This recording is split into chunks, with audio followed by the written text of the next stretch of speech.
әр жұмыстың сыншысы да қолдаушысы да болады. Сондықтан ол енді Ринат Заитовтың сынына мен біріншіден разымын.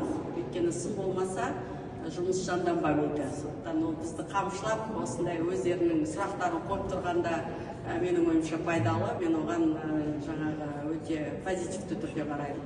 Ал енді креативтік индустрияны өздеріңіз де көріп отырсыз ғой, қарқынды дамып жатыр. Бірақ оның көптеген осы саладағы жұмыс істеп жүрген кәсіпкерлер, я болмаса жаңа жеке тұлғалар, олар кереметтей жобаларды алып келеді, бірақ оның қаржыландыратын біздің қазір құқығымыз жоқ.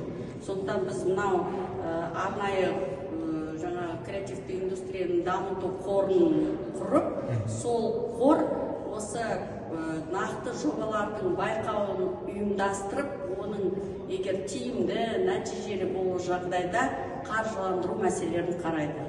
Біз оны мемлекеттік қаржысынан қаржыландыра алмаймыз. Сондықтан әрине біз қаржы жаңа көздерін іздейміз. Бұл жерде біз екі қорды қарап отырмыз. Ол сәтті жұлдыз, екінші жаңағы қазақ халқына деген қорымыз бар ғой. Соны егер енді жаңа өзімнің сөзімде де айттым ғой, бұл жерде жалпы біз келісімге келген жоқпыз. Әлі де талқылаулар болады. Екінші оқылымға дейін біз депутаттармен бұл мәселені нақтылап бір шешімге келеміз.